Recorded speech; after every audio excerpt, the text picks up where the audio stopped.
লম্বিতভুজৌ কনকাবদাতৌ সংকীর্তনৈকপিতরৌ কমলায়তাক্ষৌ বিশ্বম্ভরৌ দ্বিজবরৌ যুগধর্মপালৌ বন্দে জগৎপ্রিয়করৌ করুণায়াবতারৌ। নিত্যানন্দ নমস্তুভ্যং প্রেমানন্দ প্রদায়িনী কলৌ কলমশনাশায় জন্মপতয়ে নমো নমো মহাবদন্নায় কৃষ্ণ প্রেম প্রদায়তে কৃষ্ণায় কৃষ্ণ চৈতন্য নাম্নে গৌরতিসে নমঃ। রাধা চিন্তা নিবেশেন যস্য কান্তি বিলোর্পিতা শ্রীকৃষ্ণ চরণং বন্দে রাধালিঙ্গিতা বিগ্রহম। তপ্ত কাঞ্চন গৌরাঙ্গী রাধে বৃন্দাবনেশ্বরী বৃষভানুসুতে দেবী প্রণমামি হরিপ্রিয়ে। বৃন্দাবৈ তুলসী দেব্যৈ প্রিয়া বৈ কেশবস্য চ কৃষ্ণ ভক্তি প্রদে দেবী সত্যবত্যৈ নমো নমঃ। শ্রীকৃষ্ণ চৈতন্য প্রভু নিত্যানন্দ শ্রী অদ্বৈত গদাধর শিবাসাদি গৌর ভক্তবৃন্দ। হরে কৃষ্ণ কৃষ্ণ কৃষ্ণ হরে হরে, হরে রাম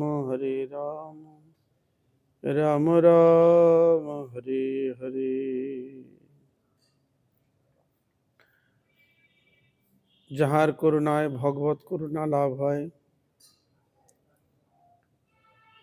সেই পরম দয়াল পতিত পাবন জগৎগুরু নিত্যলীলা প্রবিষ্ট ছিল ভক্তি বেদান্ত বাউন গোস্বাই গুরু মহারাজ, পড গোস্বাই গুরু মহারাজ, ভক্তি প্রজ্ঞান কেশব গোস্বাই মহারাজ, সপার্ষদ প্রভুপাদ, গৌর কিশোর দাস বাজি মহারাজ, ভক্তিময় ঠাকুর জগন্নাথ দাস বাজি মহারাজ, ষড় গোস্বামী, সপরিকর গৌর নিত্যানন্দ প্রভু, সপার্ষদ রাধা বিনোদ বিহারী, ভগবত অবতার যুগন অর্চামূর্তি সমূহ,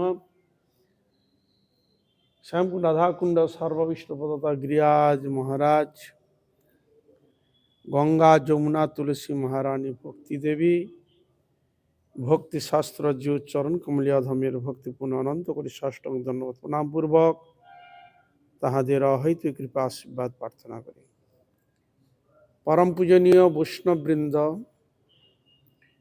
উপস্থিত শ্রী শ্রী হরিকথা শ্রবণে পিপাসু ভক্তবৃন্দ, আমি সকলের চরণে অধমের যথাযোগ্য দণ্ডবত প্রণতি জ্ঞাপন পূর্বক আপনাদের অহৈত কৃপা আশীর্বাদ প্রার্থনা করি।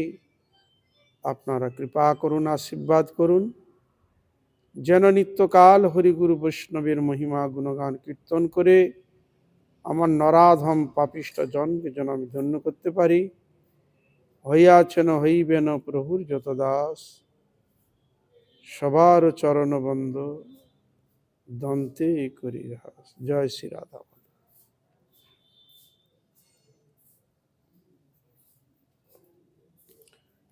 শ্রী শ্রী হরিনাম চিন্তামণি শিল ভক্তি বিনোদ ঠাকুর বিরচিত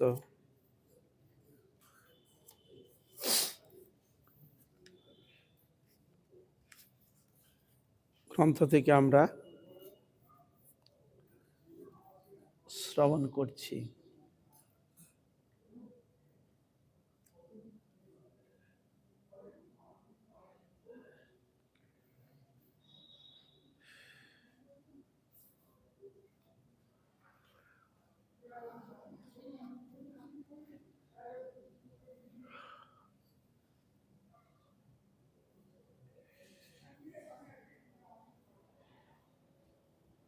কালকে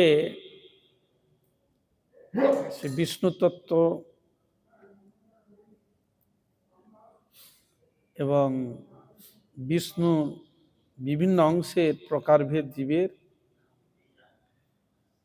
৫০ গুণ এখন আলোচনা চলছে। গিরিশাদি দেবতা বিভিন্ন অংশ হইয়াও সামান্য জীব নন, তাহারা 55 গুণ বিশিষ্ট। গিরিশাদি দেবে এই গুণ 50, তদ অধিক পরিমাণে সর্বদা সংযুত। বলছেন গিরিশাদি মানে শিবাদি যে যারা রয়েছে তাদের 55টা গুণ। জীবের সত্তায় যে বিন্দু বিন্দু পরিমাণ আছে, তদ অপেক্ষা অধিক পরিমাণে ওই সকল গুণ আছে। জীবের মধ্যে বিন্দু বিন্দু রয়েছে এবং তার থেকে অধিক গিরিশাদি তাদের মধ্যে রয়েছে। তদ ব্যতীত আর পঞ্চগুণ অংশ মানে প্রকাশিত আছে তব বিচিত্র বিধানে।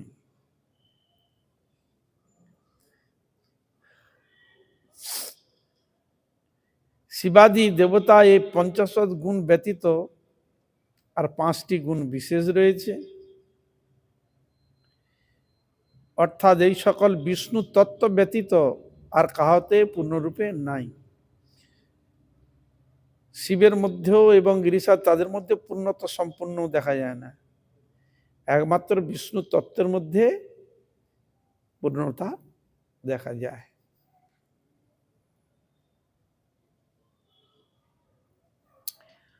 ষষ্ঠী গুণে বিষ্ণু তত্ত্ব, সেই 50 পুরু গুণ পূর্ণতায় বিষ্ণুতে বিরাজমান সর্বশাস্ত্রে গায়।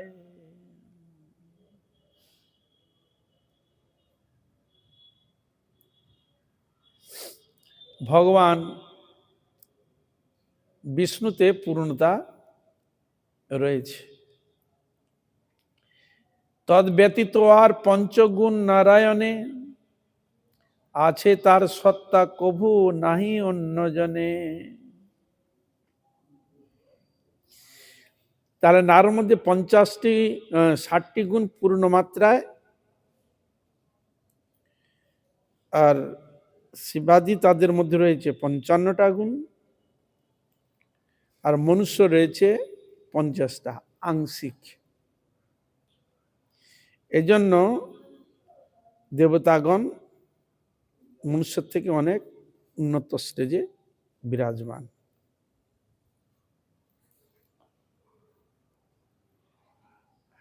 ষষ্ঠী গুণে বিষ্ণু তত্ত্ব পরম ঈশ্বর, গিরিশাদি অন্নদেব তাহার কিঙ্কর। এবার দেখুন কিঙ্করের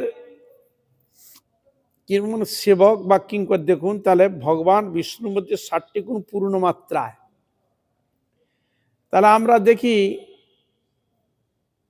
যে কিঙ্কর আদি যারা রয়েছে তাদের মধ্যে দেখা যাচ্ছে পূর্ণতা সবটা নাই। এই জন্য বিষ্ণু থেকে আর যে দেবতাগণ তার চরণ সান্নিধ্যে স্থান, তারপর মনুষ্য রয়েছে। এই তো হিসাবে অনুযায়ী দেখা যায়। তাহলে আমরা দেখতে পাচ্ছি পূর্ণতা একমাত্র ভগবানের মধ্যে পরিপূর্ণ দেখা যায়। তাহলে ভগবানের তার যে বিচার, যে শ্রেষ্ঠত্ব এখানেই স্থাপিত হয়েছে। তাহলে ভগবানের সমতুল্য গুণ কারণ এখানেই তো কম, এখানেই তো কমে যাচ্ছে। দেবতা মনুষ্য দুর্বল, এর জন্যই তো দেবতাগণের মধ্যে পূর্ণত্ব না থাকার জন্য ওই জন্য তারা বিতাড়িত হয় স্বর্গ থেকে, হচ্ছে কিনা? হ্যাঁ, অন্যান্য দানব দৈত্য আদি ব্রহ্মাদি তাদের সাধনা করে শক্তি লাভ করে কি করে, স্বর্গরাজ্য থেকে তাড়াচ্ছে না দেবতাদের।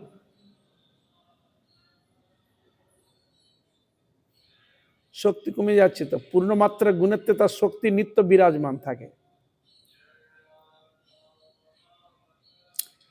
তার দৈত্য মনুষ্যরা আদি তাদের পূর্ণত্ব সম্পূর্ণ আংশিক, কিন্তু সাধনার বলে ওই শক্তির দ্বারা দেবতাগণকে পরাস্ত করে দিচ্ছে অত গুণ থাকলেও।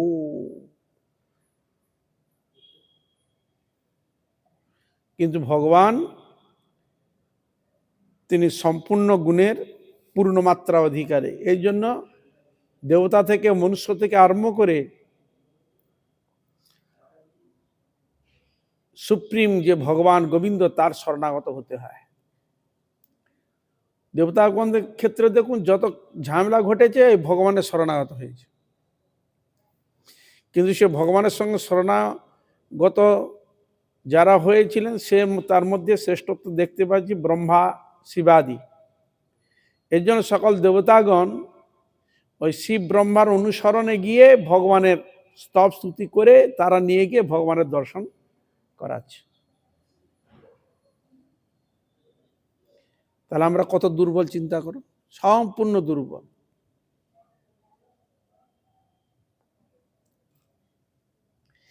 এই জন্য গিরিশাদি দেবগণ ভগবান বিষ্ণুর কিঙ্কর। এই জন্য শাস্ত্র বলছে ছায়েব কর্ম সচিবা,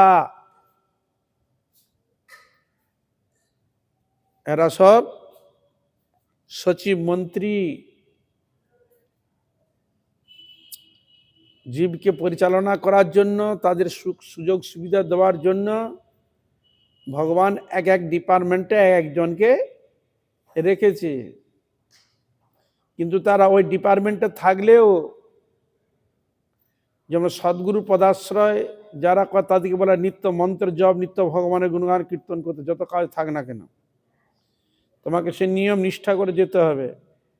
সেরকম দেবতার মধ্যে তুমি যত কাজে ব্যস্ত থাকবে না তোমাকে কিন্তু নিত্য ভগবানের যে বিধি নিয়ম যেগুলো রয়েছে সেগুলো তোমাকে অবশ্যই করতে হবে।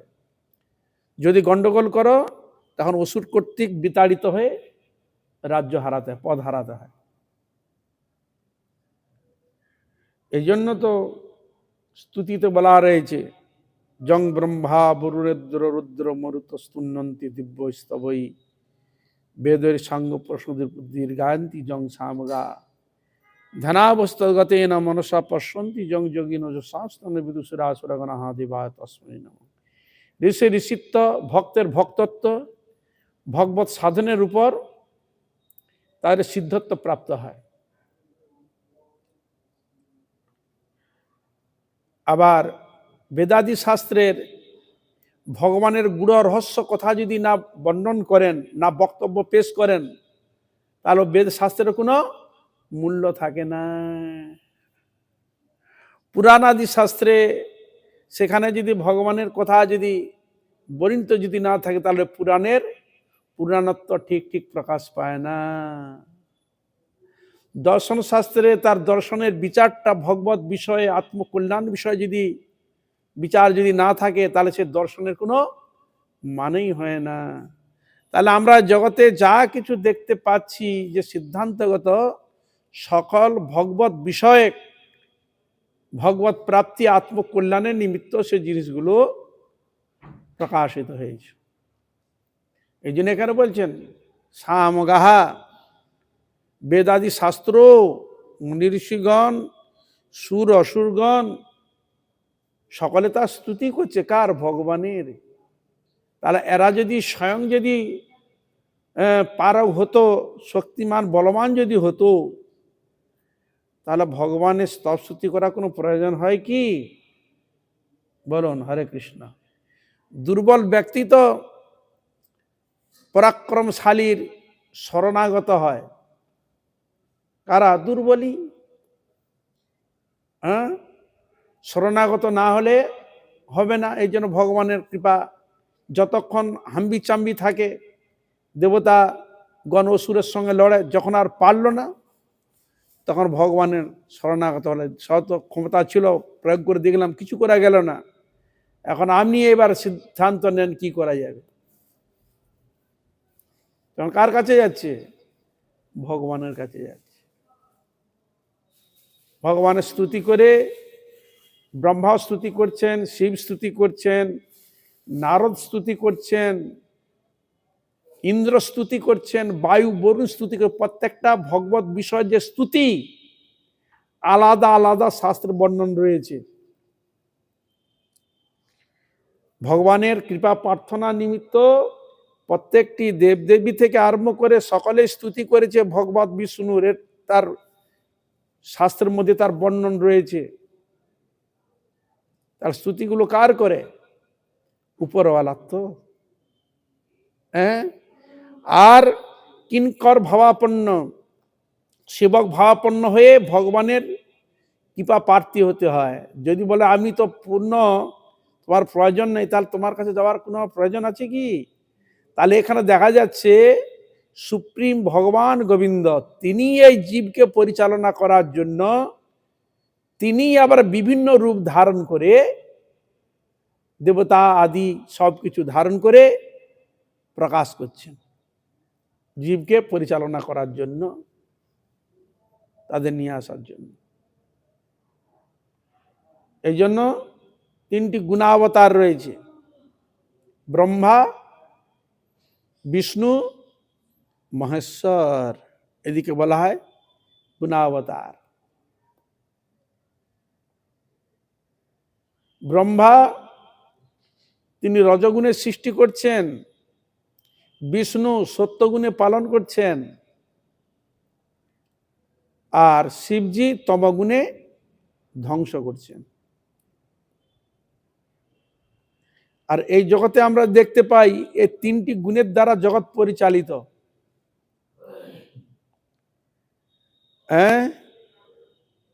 তমগুণী এবং রজগুণী জীবকে কন্ট্রোলে রেখেছে,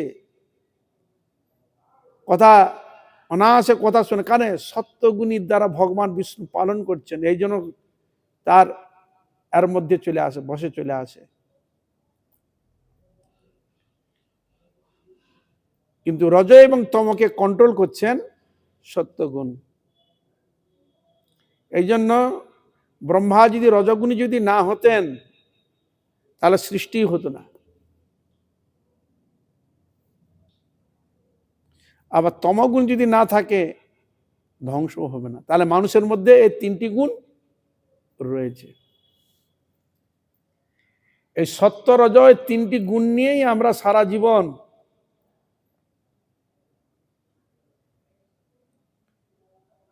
আমাদের শারীরিক মানসিক সবকিছু জিনিস ভোগ করতে হয়, মেনে নিতে হয়। ধৈর্যশীল হয়ে, সত্যগুণ যখন প্রভাবিত হয় তখন ধৈর্যতা আসে। ওই সত্যগুণটা আছে বলে মানুষ জীব ধৈর্যশীল হয়, ক্ষমাশীল হয়। রজগুণে তমগুণে সচরাচর ক্ষমাশীল হয় না।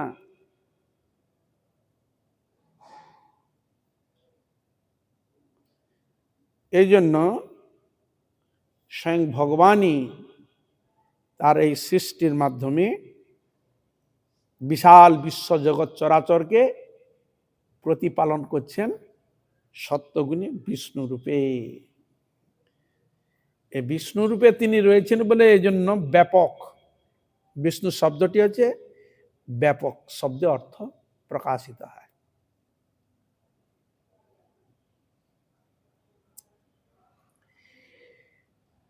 এই জন্য বলছেন আর যে সব জীবাদি রয়েছে, গৃষাদি অন্য দেব তাহার কিঙ্কর, ভগবানের কিঙ্কর, বিভিন্নাংশ গৃষ জীব শ্রেষ্ঠতর।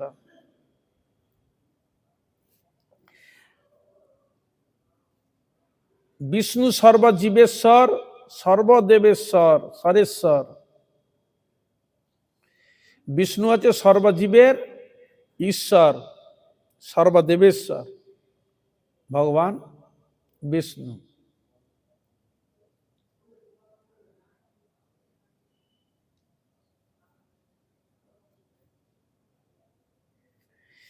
অন্নদেব সহ সম বিষ্ণুকে যে মানে, সে বড় অজ্ঞান ঈশ্বর তত্ত্ব নাহি জানে। এই জন্য আমাদের এইখানটা ভুলটা বেশিরভাগ মানুষ গন্ডগোল করে বসে। যুক্তিটা কি না, যুক্তিটা হচ্ছে এই যে ভগবানই সব রূপ ধারণ করেছে, বৃক্ষ থেকে আরম্ভ করে পশু পক্ষী মনুষ্য আদি সব ভগবান সৃষ্টি করেছে, সৃষ্টি করে প্রত্যেকটি জীবের মধ্যে ভগবান বিরাজমান। তাহলে সব দেবদেবী কারা সৃষ্টি করেছে? কে করেছে? ভগবানকে। তাহলে ভগবান একটা অংশ রয়েছে তার মধ্যে।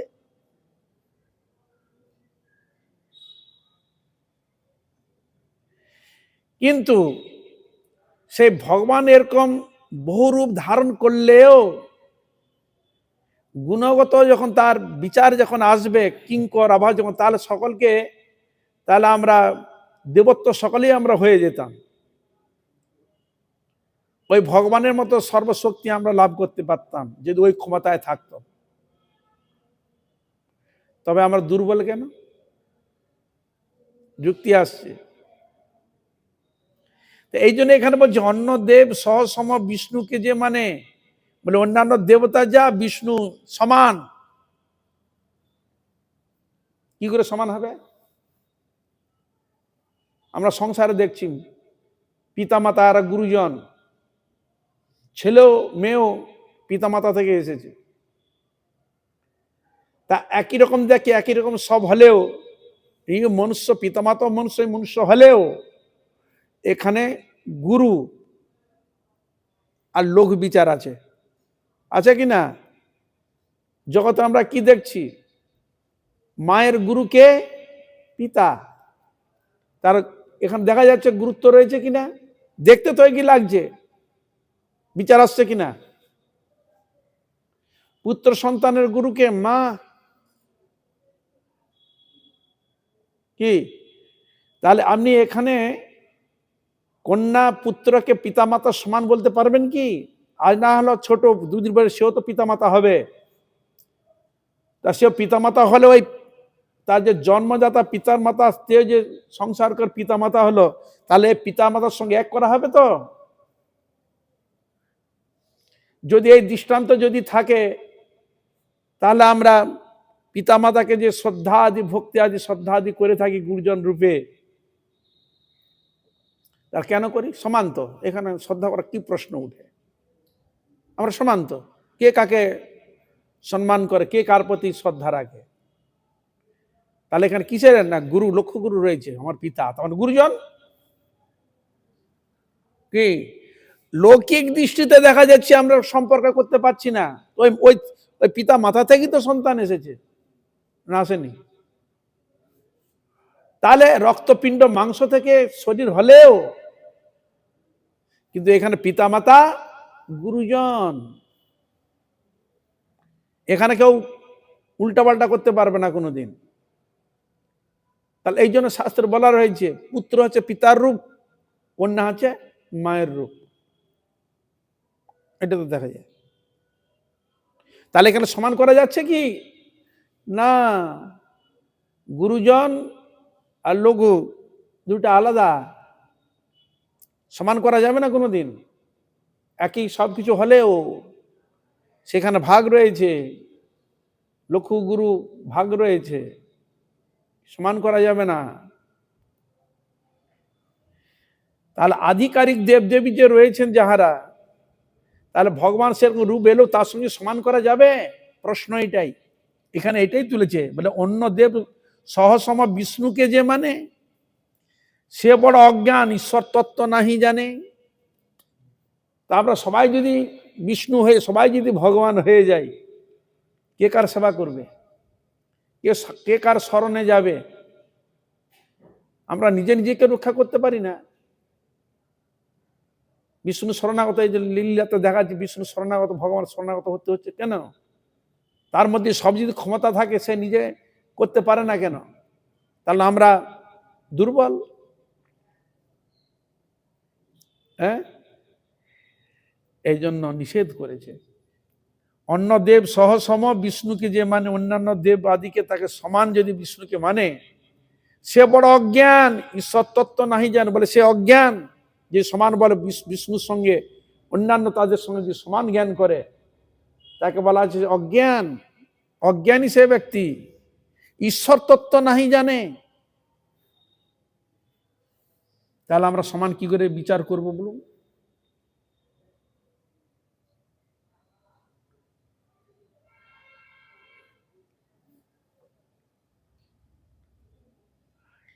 এ জড় জগতে বিষ্ণু পরম ঈশ্বর, গিরিশাদি যত দেব তার বিধি কর। তাহলে আমরা এই জগতে বিষ্ণু হচ্ছে পরম ঈশ্বর ভগবান, গিরিশ ব্রহ্মাদি দেবতাগণ তারা আছে ভগবানের কিঙ্কর রূপেই পরিগণিত। গিরিশ, হ্যাঁ, শিব ঠাকুর।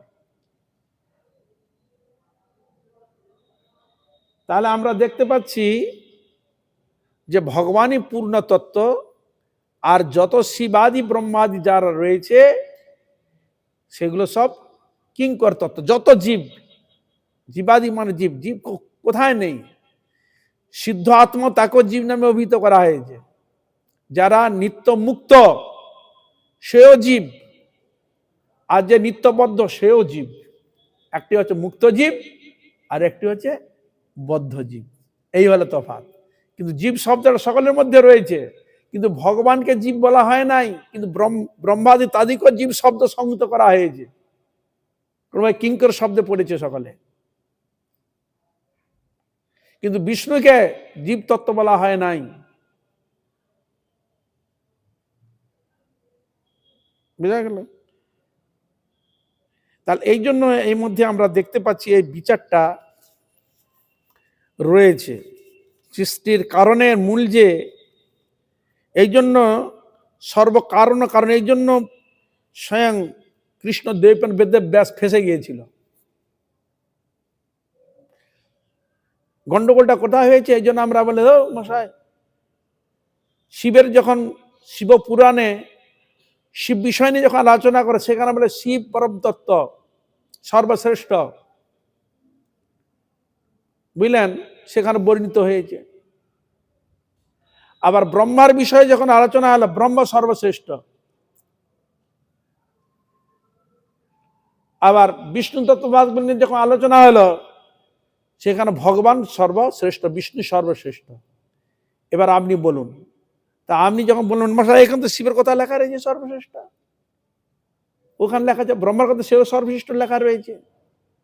যে বিষয়ে যাকে আলোচনা করে সেখানে সর্বশ্রেষ্ঠ। এই জন্য তো আমরা ফাঁপরে পড়ে গেছি, সমস্যায় আমরা বদ্ধজীব পড়ে গেলাম। আমরা বিচার জানি না, কার আরাধনা করলে আমার প্রকৃত মঙ্গল হবে, কাকে ধরলে আমার যথার্থ হবে, সে বিচার তো আমার তো জানা নাই। তাহলে কি হবে? সে বিচারটা আমরা তো জানি না। আর মানুষ তো সব সমান, যে যার করণ সব এক জায়গায় যাবে। আর এক জায়গায় যাবে তা আবার ঘুরে শব্দ আসে কেন? সবাই এক জায়গায় যাবে, যুক্তি রয়েছে, পূর্ব পশ্চিম উত্তর দক্ষিণ যেখানে যেখানে সব যাবে। কিন্তু যাচ্ছে কেন বলে আমারই এক সব রূপে আমি আছি সবগুলো, কিন্তু যাবে কিরকম? একটা যাচ্ছে ডাইরেক্ট, আরেকজন ঘুরে ঘুরে, কত জন্ম ঘুরে ঘুরে ঘুরে ঘুরে ঘুরে যাচ্ছে, ঘুরে ঘুরেও সেটাও যাওয়া, আর ডাইরেক্ট সোজা গিয়ে অল্প সময়ের মধ্যে পৌঁছানো সেও যাওয়া। কি বল, 40 ঘন্টা অতিক্রম করে একটা স্থানে সেও যাওয়া, আবার 1 ঘন্টা ওই স্থান পর সেও যাওয়া।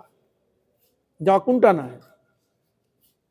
কিন্তু যেটা দূরে যাচ্ছে অনেক জনই অতিক্রম করে ভুগে ভুগে খেটে খুটে যেতে হচ্ছে ওখানে, আর একটা ডাইরেক্ট ধরে ভগবানের কাছে চলে গেল।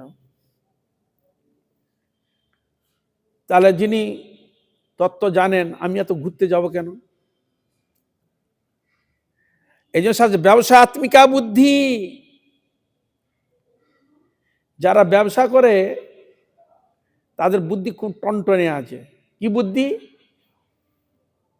অল্প পয়সা লাগাবে, কি করে অল্প পয়সা খাটিয়ে পয়সা বেশি অর্জন করা যাবে, লাভ করা যাবে।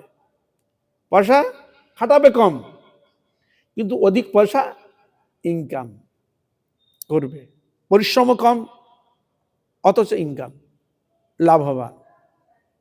বোঝা গেল? তা যারা ভগবান শ্রী গোবিন্দের ভজন করেন তারা যথার্থ লাভবান খুব তাড়াতাড়ি হয়। আর আধিকারিক দেবদেবীর ক্ষেত্রে ভজন করতে ঘুরতে ঘুরতে কত জনম চলে যাবে ওখানে আসতে। একটা দেবতাকে সন্তুষ্ট করবেন, সে কবে আমার মোড় ঘুরাবে এই বলা দুষ্কর। কিন্তু কৃষ্ণ ভজনের ক্ষেত্রে এসে গেলে ভগবান তোমাকে ঠিক টেনে নিয়ে তার চরণে নিয়ে চলে। তাহলে আমি অন্য দেবদেবীকে ঘুরতে যাব কেন? কে বিচক্ষণ ব্যক্তি আছে যে বারবার সে ঘুরবে আশ্রয় করে?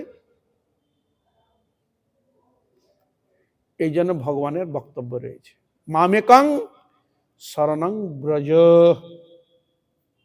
আমার শরণে এসো। ভগবান বলছেন যত করসি যদনাসি দশি দদাসি যত, দান ধ্যান যা কিছু করবে আমার জন্য করো। মজ্জাজি অপিমান, যদি পূজা আদি করতে হয় আমার পূজা করো, আরাধনা যদি করে আমার আরাধনা করো।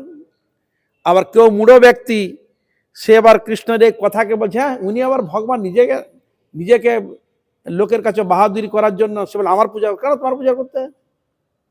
নিজেকে বলছে কে রে? তাহলে সে ভগবান মানছে না, তাকে কি মানছে? একটা সাধারণ মানুষ বিশেষ। যে ভগবান তো মানুষ নন।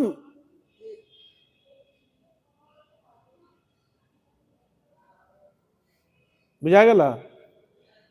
এই জন্য ভগবানকে যদি মানুষের দলে ঢুকিয়ে দেওয়া যায় তাহলে কিন্তু গন্ডগোল হয়ে যাবে।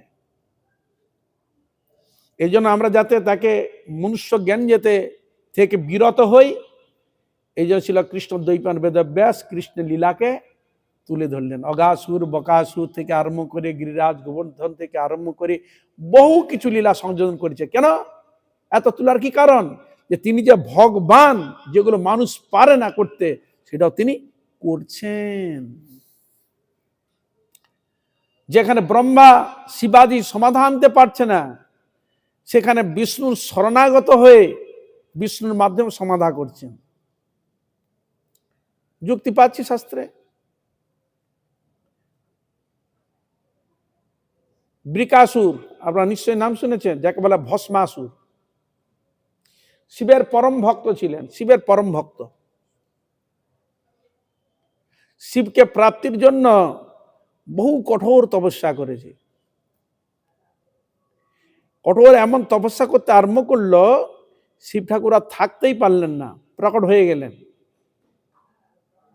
শিব ঠাকুর প্রশ্ন করলেন, বল তোর এই তপস্যা আমি সন্তুষ্ট, কি বর চাস? সে প্রথমে চেয়েছিল বিচার করে অমর বরটা নিলে ভালো হয়। তো উনি বললাম তো ওটা দিতে পারবো না। তো ওইটা ছাড়া আর কি বর চাস বল? ও তখন চিন্তা করলো যে ওর থেকে ওটা যদি না দেন তাহলে আর একটা বর আমাকে। কি বর? যার মাথায় হাত দেবো সে যেন ভস্ম হয়ে যায়। যার মাথায় হাত দেবো সে যেন ভস্ম হয়ে যায়। শিবটা আর বিচার করলেন না, ঠিক আছে তথাস্তু, ব্যাস। শিবটা অন্তর্ধান হয়ে চলে গেল। এই যে তপস্যা তো করলেন, বরটা দিলেন, কিন্তু তার কাছে যে বর পাওয়া যায় এই বিশ্বাস নিয়ে তিনি তো করেছিল। প্রথমত তিনি দেননি, এটা আমার দ্বারা হবে না। এখন তার মনের মধ্যে জাগলো, আরে যার মাথা হাত দেবো সে ভস্ম হবে, এটা আমি প্রমাণ করব কি করে? কি হরে কৃষ্ণ, আমি প্রমাণ করবো, আমার তো বরটা দিল, সেটা সত্যি সত্যি কাজে পরিণত হবে, আমি বুঝবো কি করে বলুন? তাহলে তার সংশয়, বরটা তার সংশয় জেগে গেছে, একটা পরীক্ষা করতে হবে। তো পরীক্ষাটা তো করা হলো, তার আগে তিনি চলে গেছেন। তাকে পরীক্ষার জন্য কিছু বলা হতো, কিন্তু শুধু বলে গেছে যার মাথা হাত দেবো সে যেন ভস্ম, তথাস্তু। এখন সে পরীক্ষাটা করবে কি করে? তখন তার সন্দেহ হয়েছে। শিব ঠাকুরে খুঁজে বেড়াচ্ছে, কোথায় শিব ঠাকুর আছে খুঁজে বেড়াচ্ছে। কেন? পরীক্ষা করবে। শিব ঠাকুর দেখতে, ওরে বাবা রে, এ তো যেরকম আসছে দেখে এ আমার মাথা হাত দিয়েও পরীক্ষা করবে। হ্যাঁ, শিব ঠাকুর কি করলো? ও গোপনে ছুটে ছুটে পালিয়ে লুকিয়ে গেল, আর ভগবানের সঙ্গে দেখা, যে প্রভু আমাকে বাঁচান, আমি মহা বিপদে পড়েছি। কি বিপদ আর বলবেন না। তাই শিব ঠাকুরকে বাঁচাবার জন্য ভগবান তিনি মায়া করে একটা সুন্দর ব্রাহ্মণের রূপ ধারণ করে রাস্তার মধ্যে চুপচাপ বসে আছে, আর হন্তদন্ত করে ভস্মাসুর ছুটে বেড়াচ্ছে শিব ঠাকুরের দর্শনের জন্য, পরীক্ষা করবে। ওইখানে দেখা কোথায়, বলে এখানে দেখছেন শিবকে, বলে আরে আমি শিব ঠাকুরের সঙ্গে দর্শন করব বলে তার সঙ্গে দেখা করবো, আমিও বসে আছি, আমাকেও অনেক কিছু বট্টর দিয়েছিল, দেখা হলে তাকে বলবো, এই জন্য আমি বসে আছি, তো পরীক্ষাটা করার জন্য। বলে ভাই তোমার কি ব্যাপার, আমি তো পাইনি, বসে আছি দেখা করার জন্য, তোমার কি করে ভাই, তুমি বলো দেখি। বলে আর বলবেন না, আমি করেছিলাম যার মাথা হাত দেবো সে যেন ভস্ম হয়ে যায়, এটা বলেছিলাম, তা আমি তাকে দিয়ে পরীক্ষাটা তো করবো। ও ভগবান তো বুঝতে পেরে গেছে, কিন্তু মহা শিব ঠাকুর এমন বর দিয়েছে, তো পুরো জীবকে ধ্বংস করে দিবে একবারে। হ্যাঁ, তখন কথোপকথন বলতে বলতে, আরে মশাই আমি কে চালাক ভাবতাম, যে শিবের আরাধনা হচ্ছে চালাক হয়, বুদ্ধিমান হয়, আমার মধ্যে বুদ্ধিটা নাই, পরীক্ষার জন্য অন্য লোককে খুঁজতে হয়, আপনি নিজে পরীক্ষক, নিজে নিজেকে পরীক্ষা করতে পারবেন, অপর লোক প্রয়োজন হবে না। মাথা হাত দেওয়া নেই তো কথা, আপনার তো নিজের মাথা হয়ে রয়েছে, নিজের মাথা হাত দিয়ে দেখুন না। এই কথা বলতে বলতে যে নিজের মাথা হাত, ব্যাস ভস্ম হয়ে গেছে। নিতাই গৌর প্রেমানন্দে, কি বলে হরে কৃষ্ণ, তার নিজেই তো পরীক্ষক, নিজে নিজেকে পরীক্ষা করতে পারো না, কিন্তু ওই বুদ্ধিটা দিবে কে? হরে কৃষ্ণ। হ্যাঁ, তাহলে এরকম যে ঘটনাটা ঘটবে শিবজি কি তিনি জানতেন না?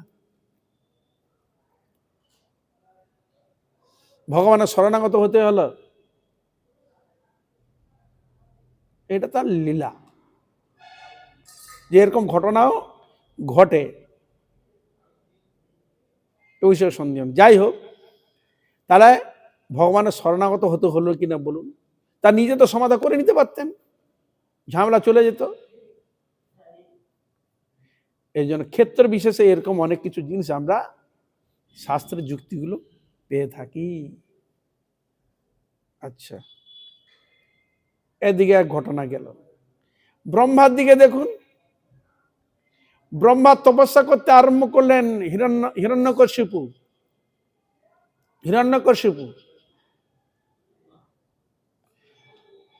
তিনি তার কাছে অমরবর চাইলেন, বলো ও অমরবর আমি দিতে পারবো না, ওই শিব ঠাকুরের মতো আমি দিতে পারবো না।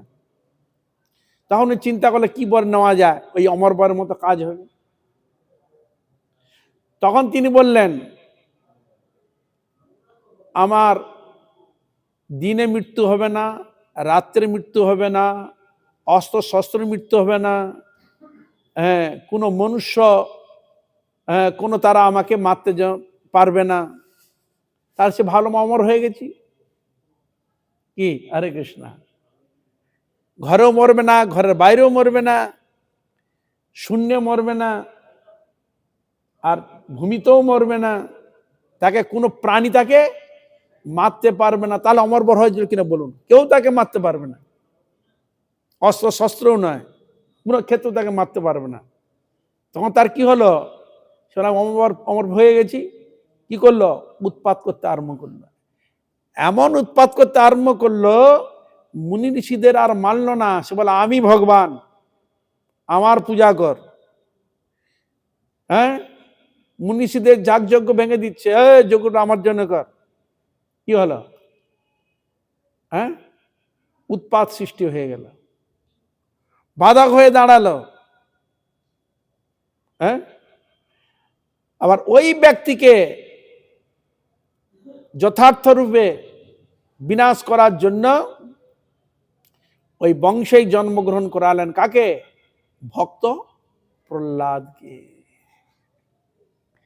প্রহ্লাদের প্রতি এমন উৎপাত করতে আরম্ভ করলো বিষ্ণুর নাম করে বলে, তাকে কত না দুঃখ দিয়েছেন বলুন তো, আপনারা নিশ্চয়ই শুনেছেন, পাহাড় থেকে ফেলিয়েছে, পাহাড়ের চাঁদ বেঁধে সমুদ্রে ফেলিয়েছে, পাগলা হাতির পায়ে ফেলিয়েছে, বিষধর সর্পের মধ্যে ফেলিয়েছে, খাওয়া দাওয়ার বন্ধ করে দিয়েছে, অনেক উৎপাত করেছে।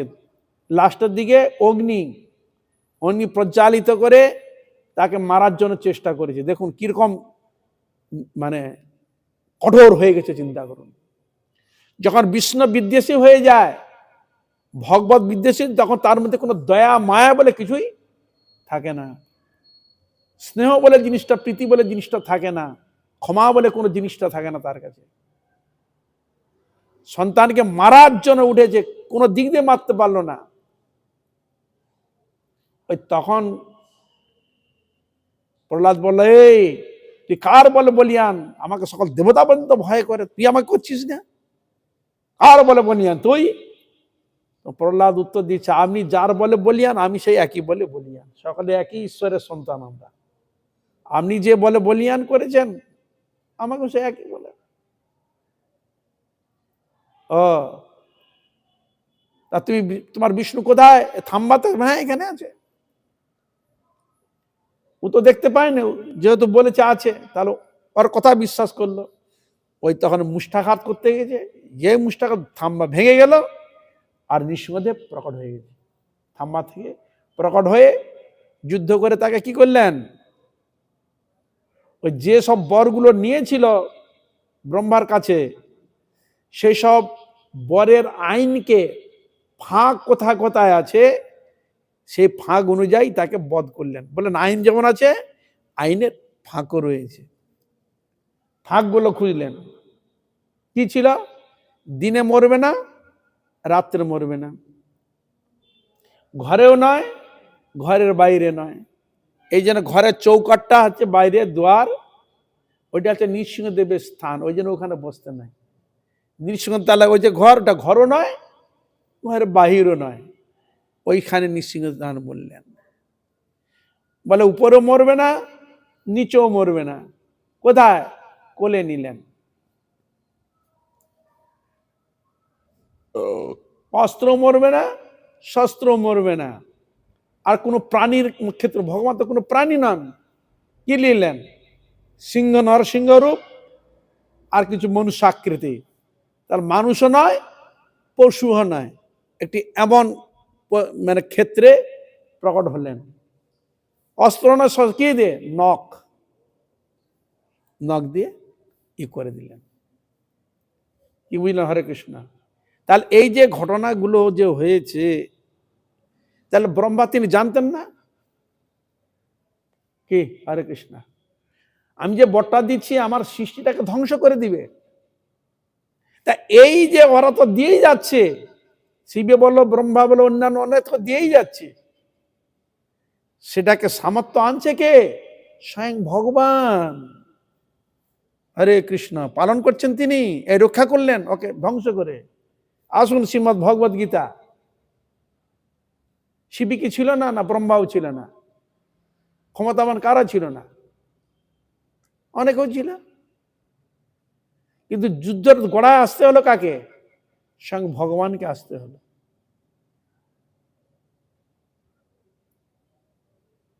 যেখানে শিবের তপস্যা করে পাশুপদর্শন নিয়েছিলেন না অর্জুন, তাহলে ব্রহ্মাস্ত্র আদি গ্রহণ করেছে, তপস্যা করে এরকম ক্ষমতাবান। কিন্তু ভগবান কৃষ্ণের সাহায্য নিয়ে কৃষ্ণই ধর্মকে স্থাপনা করে, পুনর্জাগরণ করে স্থাপন করেন।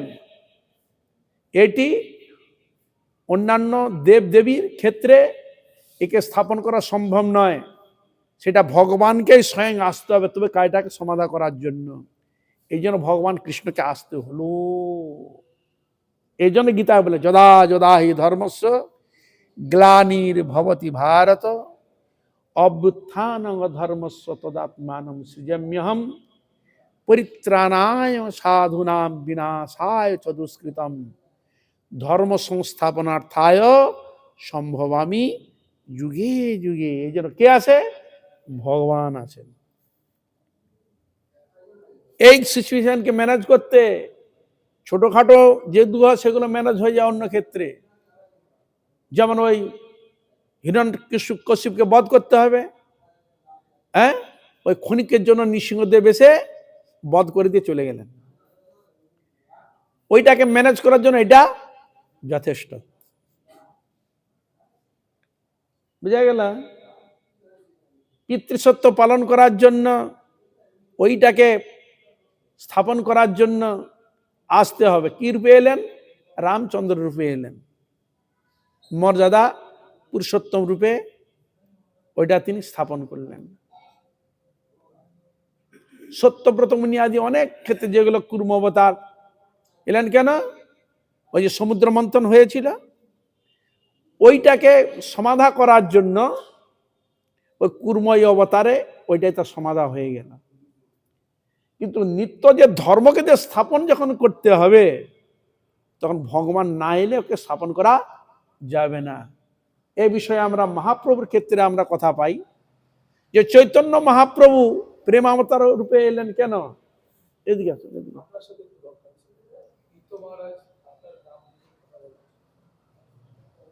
আর একটু দাঁড়ান, 5 মিনিট একটু বসুন।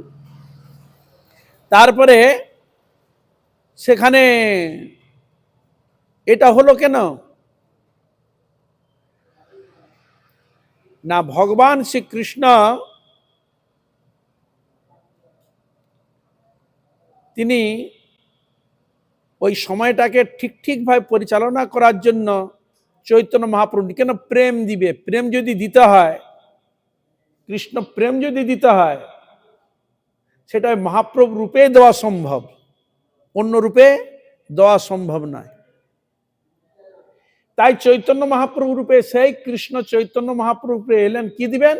কৃষ্ণ নাম ও প্রেম, তা প্রচার করলেন। প্রচারের মাধ্যমে জগাই মাদাই থেকে আরম্ভ করে সকলকে কৃষ্ণ প্রেম দিলেন, নাচালেন। পশু পক্ষী কীট পতঙ্গ বৃক্ষরাজিকে প্রেম দিলেন। তা ওই প্রেমটা দেওয়ার জন্য কে আসতে পারবে? কার দ্বারা সম্ভব? না, এটা একমাত্র মহাপ্রভু দ্বারাই সম্ভব। উনি না এলে এটা কেউ দিতে পারবে না। এই জন্য এরকম অনেক কলি চলে গেছে, কোনো কলিতে মহাপ্রভু আসেনি। এই জন্য ওখানে শাস্ত্রে বলছে অনর্পিত চরিন চিরাত করুণাবতীর্ণ কলো সমর্পিত উন্নত উজ্জ্বল রসাং সভক্তি শ্রিয়ম হরিহি পুরট সুন্দর দ্যুতি কদম্ব সন্দীপিত সদার হৃদয় স্কন্দর স্ফুরতুব শচীনন্দ। অনর্পিত চরিন চিরাত, কোন যুগে কোন ক্ষেত্রে এ কৃষ্ণ প্রেম অর্পণ করা হয় নাই। সেই প্রেমকে অর্পণ করার জন্য স্বয়ং ভগবান ওই দাপরের শেষ যে কলি, সেই কলিতে স্বয়ং ভগবান চৈতন্য মহাপ্রভু রূপে এসে কিভাবে এলেন? কৃপা করে এলেন কলিযুগে কৃষ্ণ প্রেম দিয়ে জীবকে উদ্ধার করার জন্য। কাউকে তিনি বাকি রাখবে না। যারা ভগবানকে মানবে না, নিরীশ্বরবাদী, সবাইকে তিনি প্রেম দিবে। এরকম প্রেমাবতার দেখা যায় নাই। এই জন্য হেন অবতার হবে কি হয়েছে, হেন প্রেম পরচার। গোস্বামীগণ কীর্তন করছে, হেন অবতার হয়েছে শুনেছে কোনোদিন? কোনোদিন শুনেনি। কিন্তু কত ঝগড়া করেছে, ঈশ্বর মানে না, নিরীশ্বরবাদী কত রয়েছে, সবাইকে ঈশ্বরে এত মানিয়েছে। সেই ঘাটে একাই সবাইকে জল খাইয়েছে। ব্রাহ্মণ পণ্ডিতের মধ্যে কত মধ্যে দলাদলি ছিল। চৈতন্য মহাপ্রভু যখন আইলেন সবাইকে একে ঘাটে ডুবিয়েছে। চণ্ডালে ব্রাহ্মণে করে কোলাকুলি, কবে বা ছিল এ রঙ্গ? শুনেছ চণ্ডাল ব্রাহ্মণ কোনো কোলাকুলি করেছে কোনোদিন? কিন্তু মহাপ্রভু যখন এসেছিলেন সকলকে এক ঘাটে জল খাইয়েছে। বাঘ হরিণকে দেখে খায়। বাঘ হরিণকে একই সুরে সুর মিলিয়ে তাকে কৃষ্ণ প্রেম দিয়ে নাচিয়েছে। এরকম শুনেছ? এটা মহাপ্রভুই করেছিল। তাহলে ভগবান করুণা করে এসে এ কৃষ্ণ প্রেম দিয়েছিলেন, এটা ওনার ক্ষেত্রে প্রয়োজন ছিল। তাই মহাপ্রভু ও প্রেম দিয়ে এ কলিযুগের ধর্মকে মহামন্ত্র, এই যে তোমরা যে নাম শুনছো, কীর্তন শুনছো, এটা কার কৃপা? এ মহাপ্রভুর কৃপা। আজ থেকে 500 বছর পূর্বে তিনি যে জিনিস দিয়ে গিয়েছিলেন তার এখনো স্রোত এখনো চলছে। এই যে তোমার নাম কীর্তন পালা আদি যা কি তোমরা শুনছো, তার স্রোত এখনো চলছে। এই স্রোতরা যখন সম্পূর্ণ, যখন একবারে সাধু সন্তও থাকবে না, ধীরে ধীরে মানুষের চিত্ত যখন আলাদা হয়ে যাবে, তখন ধীরে ধীরে মানুষের আড়াও আলাদা হয়ে যাবে। তখন শেষের দিকে কলি আসবে। ভগবান কলকি রূপ ধারণ করে এসে বিহারে সম্বলপুর নামে একটি জায়গায় বিষ্ণু যশা ব্রাহ্মণের গৃহে ভগবান কল্কিদেব জন্মগ্রহণ করে তিনি এই কলিযুগকে পুরো সম্পূর্ণভাবে সমাপ্ত করে দিয়ে সত্যযুগ আনয়ন করবেন। নিতাই গৌর প্রেমানন্দে ভবিষ্যৎবাণী বলা রয়েছে শাস্ত্রে। কিন্তু প্রেমটা তো তিনি দিবেন না, পারবেন না দিতে। তাহলে ওই প্রেমের জন্য এতক্ষণ এই জিনিসগুলো চলছে। সে প্রেমের প্রভাব, মহাপ্রভু কৃষ্ণ যে প্রেম দিয়ে গেছেন, সে প্রভাব এখনো সেটা ধারাবাহিক এখনো চলছে। এমন কোনো জায়গা নাই, গ্রামে গঞ্জে শহরে নগরে বিদেশে সব জায়গায় এখন হরি কীর্তন, হরি নাম, গীতা ভাগবত পাঠ প্রবচন কত কি অনুষ্ঠান চলছে, সেই মহাপ্রভুর কৃপা। তার চিন্তা করুন। তাহলে এই জন্য এই যুগ ধর্মকে পালন যদি করতে হয়, স্থাপন যদি করতে হয়, ধর্মকে স্থাপন যদি করতে হয়, সেটা ভগবান ছাড়া আর কারো ক্ষেত্রে সম্ভব নয়। এই জন্য তাকে আসতে হবে। যে এই জন্য তাহলে বলে দিলেন, এ জড় জগতে বিষ্ণু পরম ঈশ্বর, গিরিশাদি যত দেব তাহার বিধি কর। এই জন্য ভগবানের সঙ্গে অন্যান্য কোন আধিকারী দেবের সঙ্গে কোনোদিন সমান করা যাবে না। যে যে অধিকারে আছে, যে যে স্টেজে আছে, তাকে সেই সঙ্গে তাকে দিতে হবে। এইখানে দেখুন আসনের স্টেজ আছে কিনা, দেখুন আছে কিনা, উপরের লেভেলে আছে কিনা, তাকে এক করে দিবেন আপনি? কোনোদিন করতে পারবেন না। এই জগতের নিয়ম তো রয়েছে, কোনোদিন করতে পারেন। তার উপরে লোক রয়েছে কিনা, ডিপার্টমেন্ট আলাদা আলাদা রয়েছে কিনা, তাদের সম্মান আলাদা আছে কিনা। তাহলে আমরা সকলকে এক ধারে ঢুকিয়ে দিলে তো হবে না বাবা। এই জন্য বিচারগুলো শাস্ত্রে দেয়া। যেখানে থাক সর্ববৈষ্ণবীগণ সকল ভক্তবৃন্দের চরণে পুনঃ পুনঃ দণ্ডবত প্রণাম করতে আজ এখানে রাখি। এখানে রহিল গ্রন্থ অমৃত লহরী, গৌর প্রেমানন্দে সবাই মিলে বলো গৌর হরি। হরে কৃষ্ণ কৃষ্ণ কৃষ্ণ হরে হরে, হরে রাম রাম রাম হরে হরে।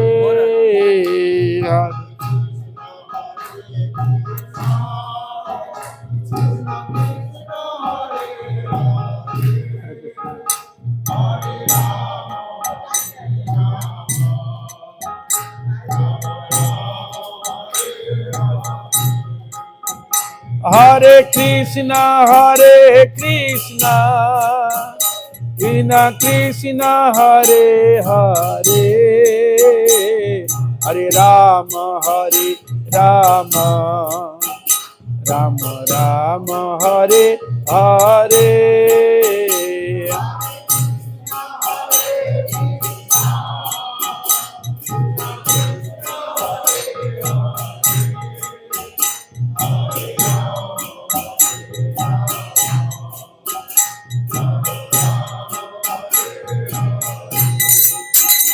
হরে কৃষ্ণ কৃষ্ণ কৃষ্ণ হরে হরে, হরে রাম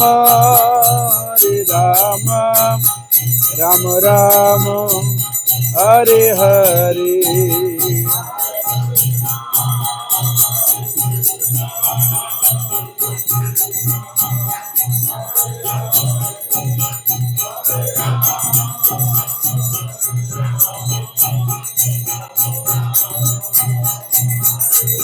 নিতাই গৌর হরি বল, হরি বল, হরি বল, হরি বল।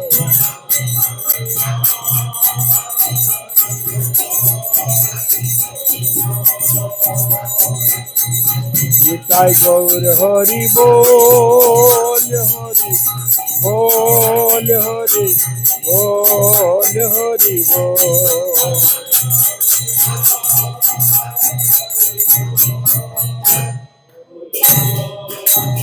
বিদায় গৌর প্রেমানন্দে হরে। জয় শ্রী শ্রী গুরু গৌর।